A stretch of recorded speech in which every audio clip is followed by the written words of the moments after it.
Bien, mais bonsoir Evelyne Dress, merci d'être venue parler. Vous avez une double actualité à la fois très différente et puis pas tellement différente, puisque dans les deux livres, vous parlez beaucoup de vous.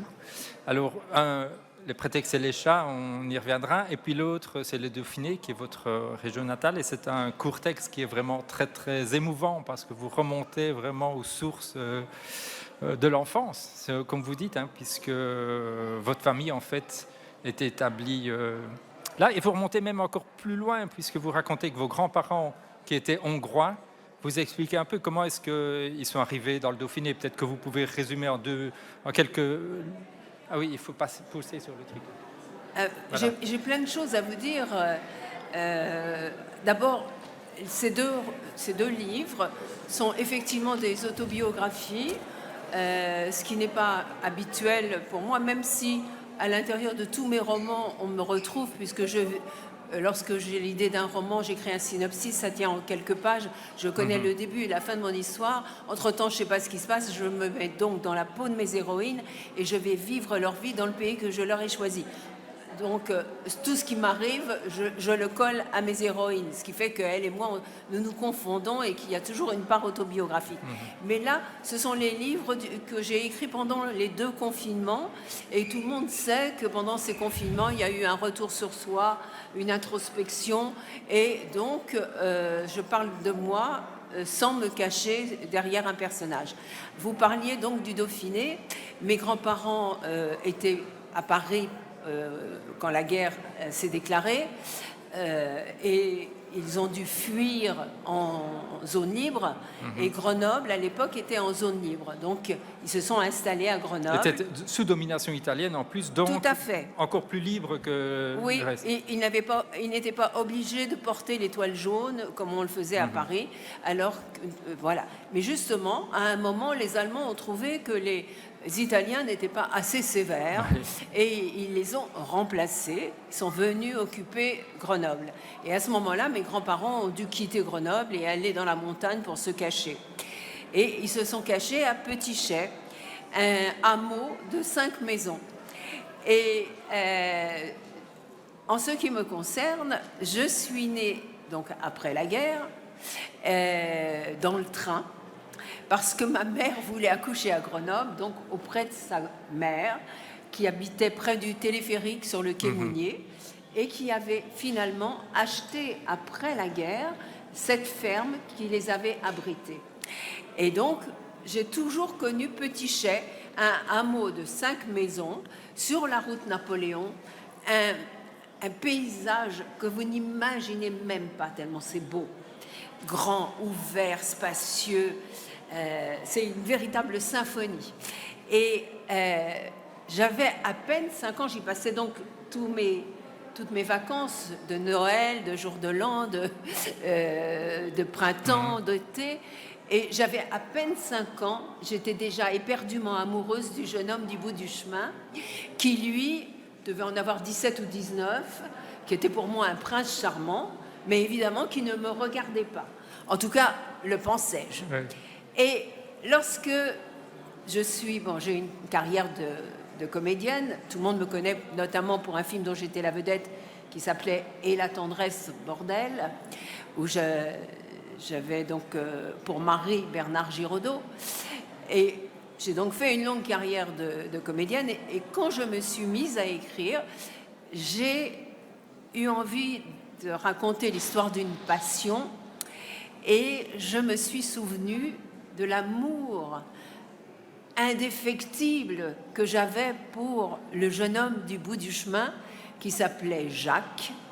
Et à partir de cette anecdote, j'ai construit une histoire qui s'appelle donc La Maison de Petit-Chais, qui se raconte d'été en été dans la maison de vacances.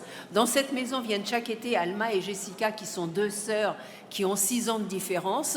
Leur grand-mère maternelle, à laquelle appartient cette ferme qu'on réhabilite d'année en année, les parents d'Alma et Jessica, tous ces gens sont très loufoques. C'est une maison dans laquelle on rit, on pleure, on chante, on se jette tout à la figure, objets, insultes. Et au bout du chemin, il y a une maison bourgeoise d'un médecin de Grenoble qui vient chaque chaque été en vacances avec sa femme et leur fils qui s'appelle Jacques, et dont la plus jeune des deux sœurs de l'autre bout du chemin est éperdument amoureuse depuis qu'elle est bébé. Depuis qu'elle sait marcher, elle est persuadée que Jacques lui est prédestiné, qu'il est l'homme de sa vie. Le seul problème d'Alma, c'est que c'est sa sœur Jessica qui épouse Jacques. Et donc chaque été, on retrouve ces deux sœurs avec l'une qui veut reprendre ce qu'on lui a volé et l'autre qui veut garder ce qui lui appartient. Voilà, ça c'était La Maison de Petit-Chay, un roman qui a très très bien marché, qui est sorti très récemment.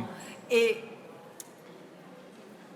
quelques 30 ans plus tard, j'ai voulu remonter à Petit-Chay pour voir si c'était aussi beau que dans mes rêves, aussi beau que dans mes souvenirs. Et là, il s'est passé quelque chose. Oui, que vous racontez d'ailleurs dans que je raconte dans le Dauphiné, oui.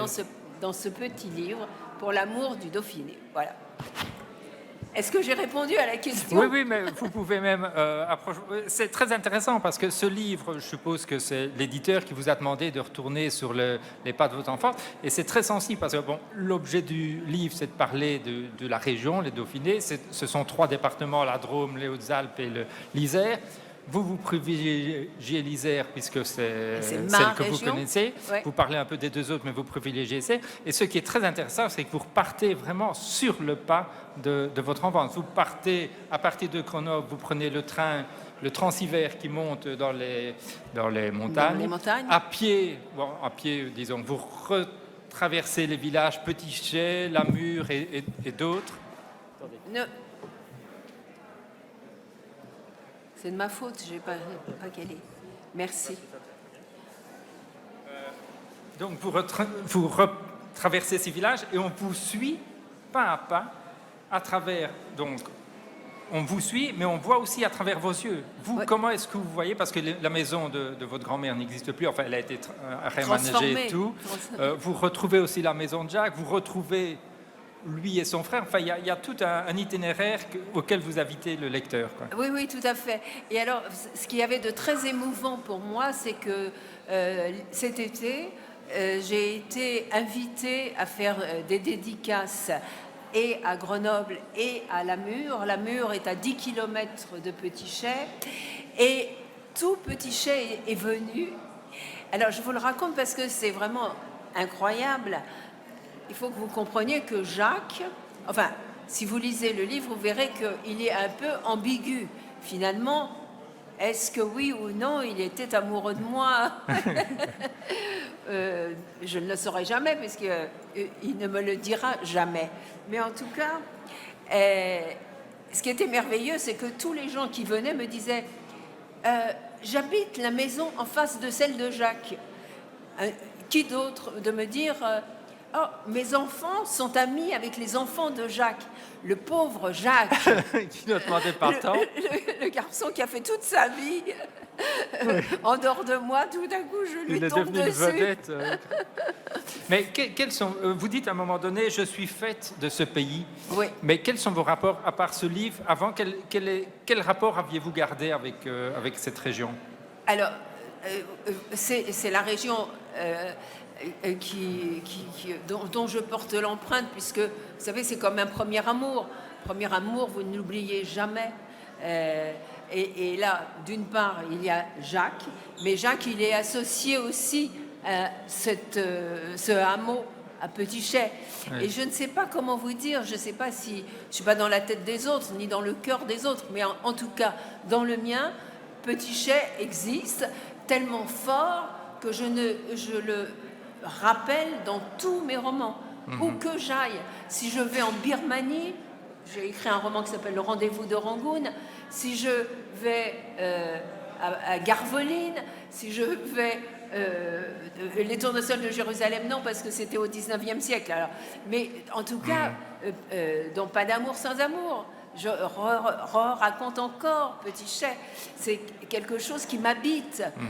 J'aime les odeurs de Petit-Chay. Et quand je les rencontre ailleurs, l'odeur de la terre, l'odeur du foin, l'odeur de l'herbe coupée, c'est ma Madeleine. tout à coup, ça me replonge dans Et vous dites que Petit-Chêne. quand vous êtes revenu dans cette maison, vous n'avez pas été accueilli. Vous dites, bon, ma grand-mère habitait là, mais le nouveau locataire ou propriétaire n'était pas... Oui, alors figurez-vous que je l'ai vu, il est venu. Ah oui, quand même. Il est venu à la mur, à ma dédicace, et il avait un masque, et il me dit, vous me reconnaissez? Je lui dis, excusez-moi, monsieur, non. Et il baisse le masque. Et il dit, j'habite chez vous.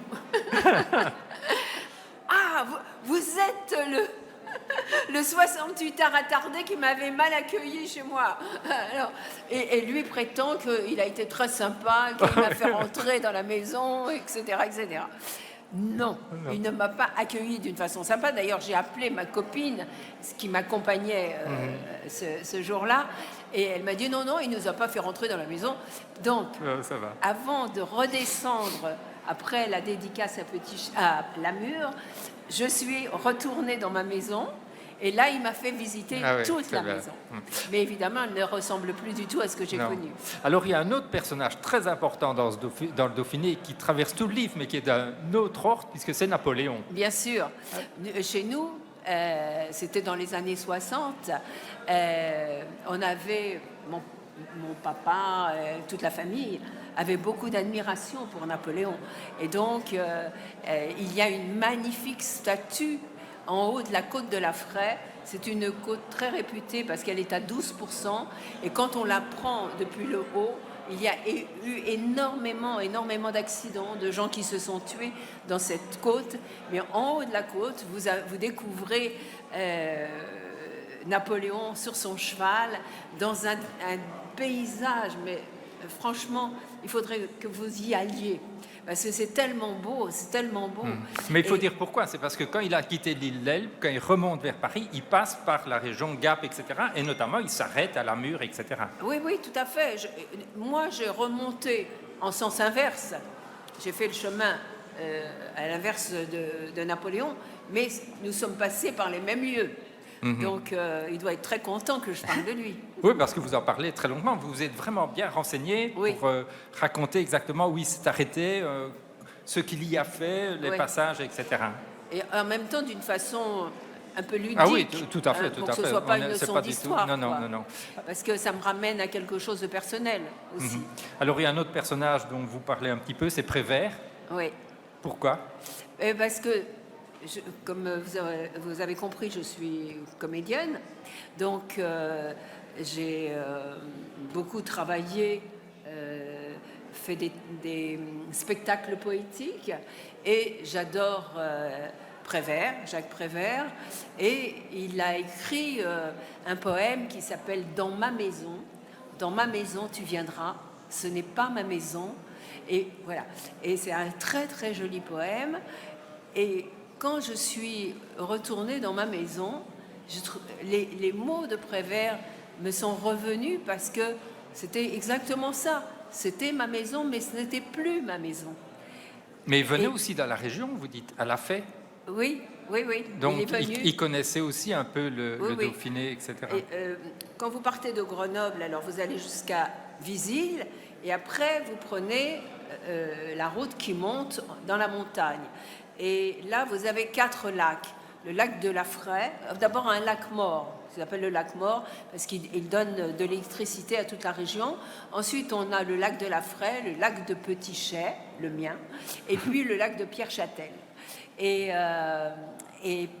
Jacques Prévert venait au lac de la Fraie. Voilà. Et aussi Olivier Messiaen, qui, musicien, lui, s'est fait construire sa maison à Petit-Chais, sur le bord du lac, et il y est enterré. Voilà. Il y a plein de gens illustres. Ah oui, mais là, à un moment donné, bon, vous arrêtez à Grenoble et vous parlez quand même de toute une série de personnalités qui ont vécu dans la ville. Alors, il faut que je vous raconte une autre anecdote qui vient d'arriver. J'étais en dédicace à Dunkerque, à la librairie. C'est une librairie qui s'appelle la librairie à Dunkerque.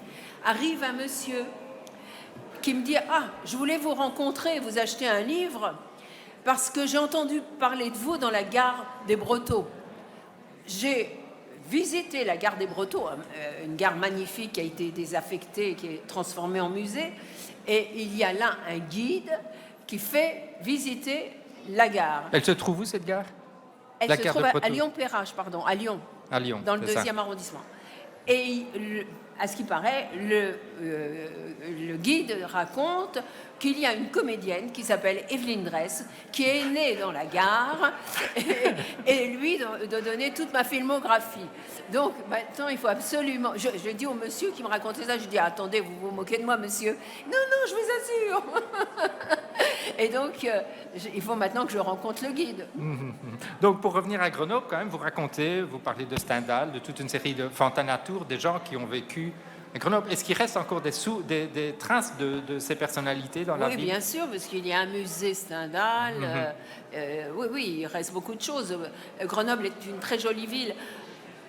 Et des gens supportent mal d'y vivre parce que c'est encaissé et quelquefois on a un étouffement à être comme ça dans la cuvette.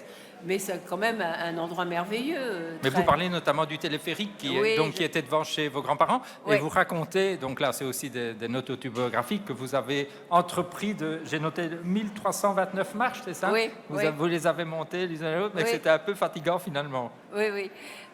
Mais c'est parce que chaque chose me rappelle des souvenirs perso avec mes grands-parents. Je me souviens très bien d'être montée là-haut avec mon grand-père et puis une de ses femmes, parce que mon grand-père était... Oui, manifestement, votre grand-mère habitait à Petit-Chez, votre grand-père Oui. habitait à Grenoble, c'est ça? Et venait lui réclamer de l'argent. Mes grands-parents étaient assez fantasques. Et donc, mon grand-père était un homme à femme, un joueur. Et ma grand-mère était plus sa mère que sa femme, même si elle lui a fait 3 enfants. Et elle avait beaucoup, beaucoup d'admiration pour les femmes qui lui volaient son mari.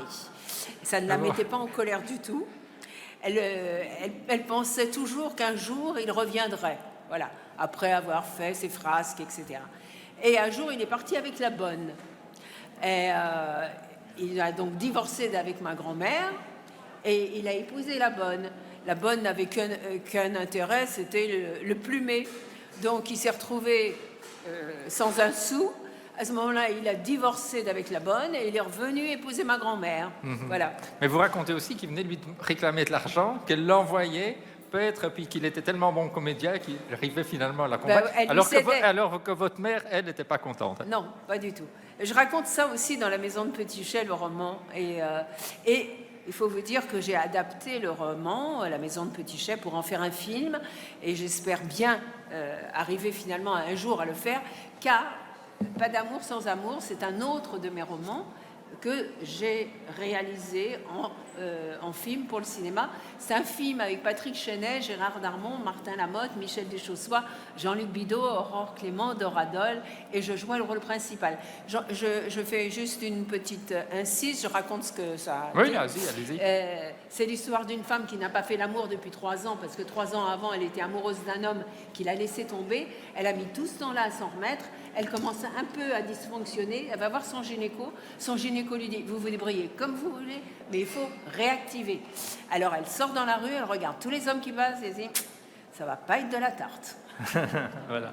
Alors, revenons quand même au Dauphiné. Il y a le train qui est sur la couverture. Est-ce que c'est le Transhiver dont vous parlez, le petit train qui monte dans la montagne, c'est ça? Oui, ça c'est pas le Transhiver, c'est le petit train de la Mure. Ah oui, c'est ça, le train de la Mure. Et il a été arrêté pendant un certain temps parce qu'il y avait eu un éboulis de roches et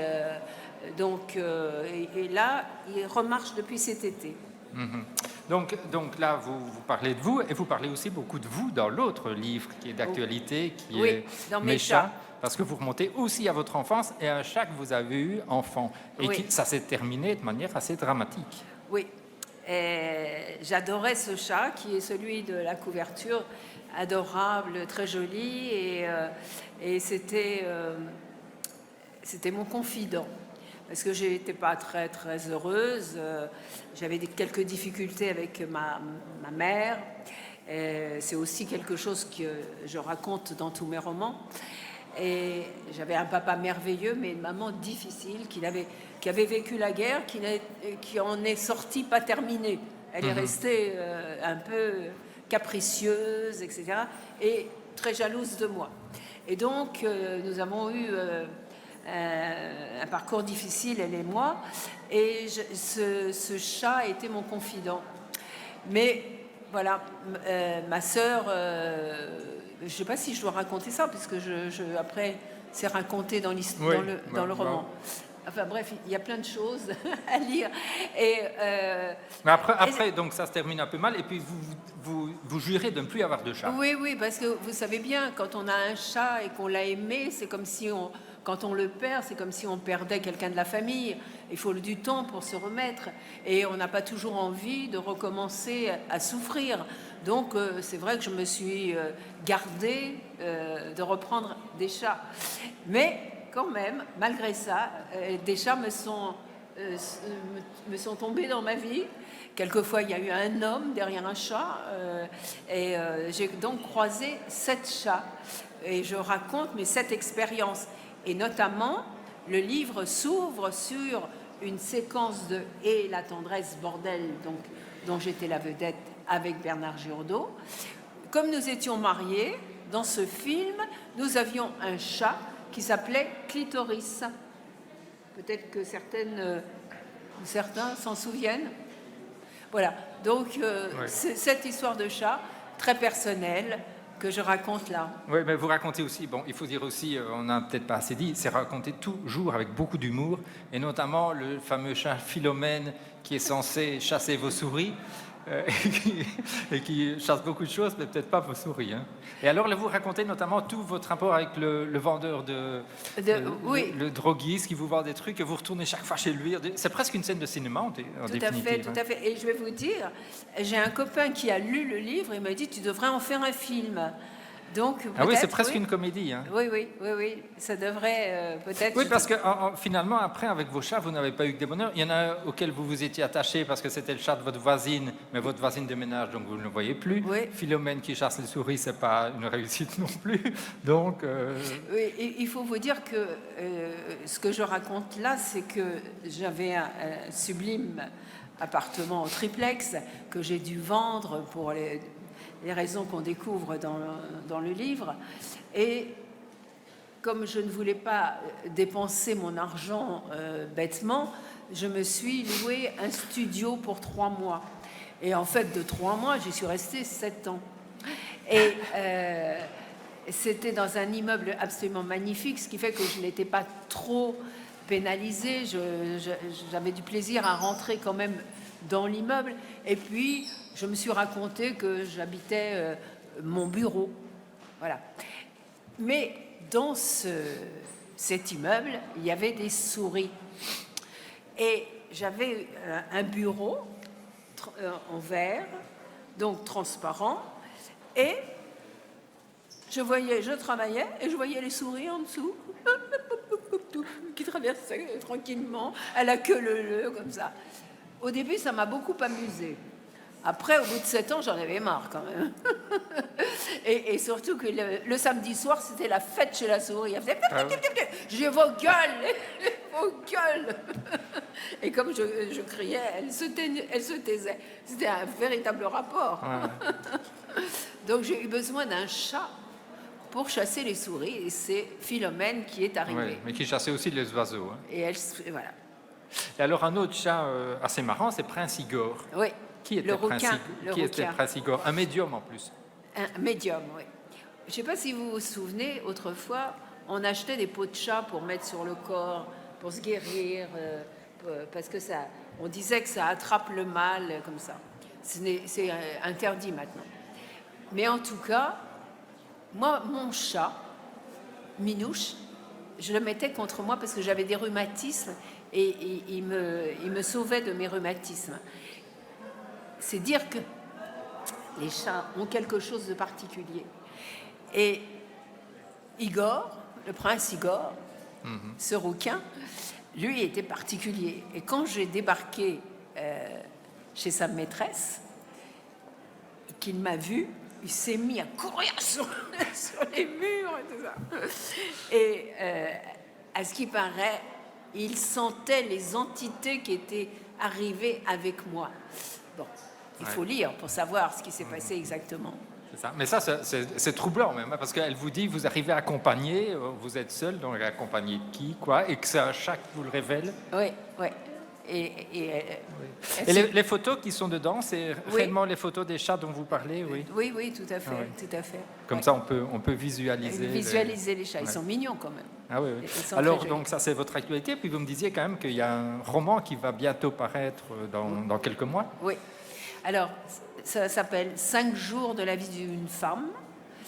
Je pense qu'il va décoiffer un peu. C'est une femme, c'est la première fois que je parle d'une femme de 70 ans, mais et je fais là un training, puisque c'est la première fois que j'en parle à voix haute.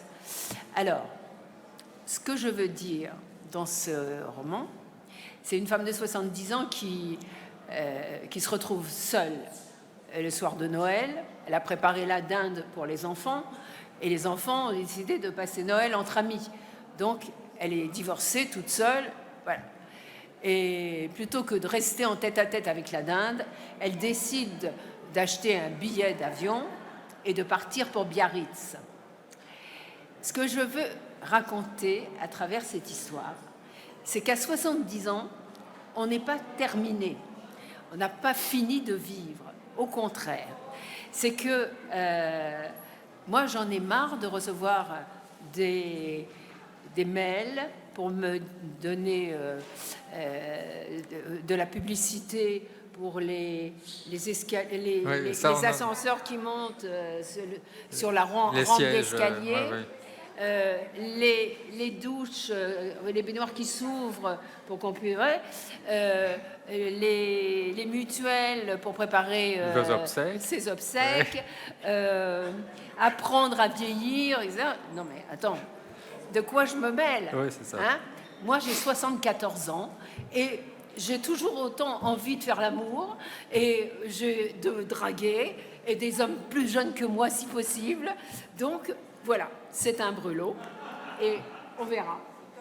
Très bien. Alors comme vous disiez tout à l'heure, vous avez une longue carrière de comédienne. Pardon, excusez-moi, oui, parce que quand je vais en dédicace, je vois des femmes merveilleuses, magnifiques venir à moi et qui me disent j'ai besoin de sexe. Je dis vous avez quel âge? 83 ans. Oui, comme ça. C'est ça la réalité d'aujourd'hui. Il faut arrêter. À la ménopause, on n'en a pas terminé. Mais c'est bien d'en faire un livre, de le raconter, parce que ça va permettre aussi à toute une série de gens de se reconnaître dans ce personnage. Oui, et puis c'est un livre d'espoir, aussi bien pour les femmes dans le 3e âge, quelle horreur, que pour les plus jeunes. Il faut leur dire et leur apprendre qu'il faut vivre, se dépêcher de vivre, profiter. Mmh. Sûrement avec beaucoup d'humour aussi. Pardon? Avec beaucoup d'humour aussi, sûrement, oui. dans les livres. Oui. Mais comme je disais, vous avez une longue carrière de comédienne, Molinaro, Dugofson, etc. Et puis maintenant, une longue carrière aussi déjà de romancière, d'écrivain. Vous éclatez complètement en fait dans l'écriture. Mais est-ce qu'il n'y a pas aussi, quand vous créez des personnages romanesques, est-ce que c'est pas un peu comme un comédien qui entre dans la peau d'une autre personne? Oui, tout à fait. Alors, c'est très intéressant ce que vous me dites parce que moi, donc, je suis un écrivain voyageur. En ce moment, le 11 mars, j'ai un roman qui sort. On m'en a commandé un autre que je dois livrer au mois de mars. Mais je suis aussi en écriture d'un gros livre qui est encore un livre d'écrivain voyageur. Ce qu'il faut savoir, c'est que moi, Evelyne Dresse, qui ai fait le tour du monde, je déteste voyager. Mais mes héroïnes, elles voyagent. Ouais. Et quand je suis dans la peau de mes héroïnes, je suis capable de tout et de n'importe quoi. C'est-à-dire que quand j'écris Le Rendez-vous de Rangoon, je décide de partir en Birmanie. Et là, Reporters sans frontières me confie une mission qui consiste à essayer d'aller remettre $5 000 à une dissidente proche de Aung San Suu Kyi. Cette dissidente qui s'appelle San Sanwé venait de purger 10 ans de prison, raison pour laquelle Reporters sans frontières n'avait pas réussi à aller lui remettre son prix de $5 000. Ils m'ont dit, si vous y arrivez, ce sera vraiment formidable, mais ne gardez sur vous ni son nom, ni son adresse, ni son numéro de téléphone, car si on vous surprend avec ces infos sur vous, vous irez directement en prison et on ne pourra rien faire pour vous. Moi, je me suis dit, ben, c'est génial, parce que j'aurais peut-être jamais eu cette idée pour mon héroïne, donc je vais le tenter. Et je le raconte évidemment dans le roman. Tout ça pour vous dire que Evelyne Dress, vous lui donnez 5 000 €, je vous jure que j'y vais pas en Birmanie et que je vais pas essayer de joindre San Sanwé. Mais mon héroïne, oui, elle n'a peur de rien. Mes héroïnes sont beaucoup plus fortes que moi, beaucoup plus courageuses que moi. Et je vais vous donner la preuve de ce que je dis. Vincent Lindon a des tics dans la vie. Il est comme ça. Vous passez une journée avec lui et vous êtes fatigué le soir. Mais quand il est dans un rôle... je dis, vous êtes fatigué de l'avoir regardé. Je me dis que Sandrine Kiberlin, qui dormait avec lui, l'avoir comme ça toute la nuit dans le lit, ça devait être terrible. Bref, mais quand il joue un personnage, qu'il endosse une autre identité, il n'a plus de tic. Vous ne le voyez pas sauter sur les écrans. Francis Perrin, qui est bègue dans la vie, il joue au théâtre, il est un personnage qui n'est pas lui, et à ce moment-là, il n'est plus bègue. Eh bien, moi, c'est pareil.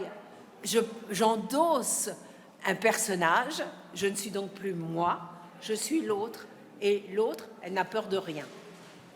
Très bien, merci beaucoup. En tout cas, vous, on vous retrouve dans les 2 livres dont il est question aujourd'hui. J'ai tous mes livres là. Donc, on peut vous retrouver aussi au stand c'est du Furet, hein, ou de la Maison de la Presse. C'est sur la Maison de la Presse. La Maison de la Presse, oui. Pour dédicacer ces livres-ci ou d'autres, dont votre premier d'ailleurs, qui est toujours disponible. Oui. Voilà, en tout cas, merci beaucoup. Merci à vous, merci d'être si nombreux, ça me fait très plaisir. Merci.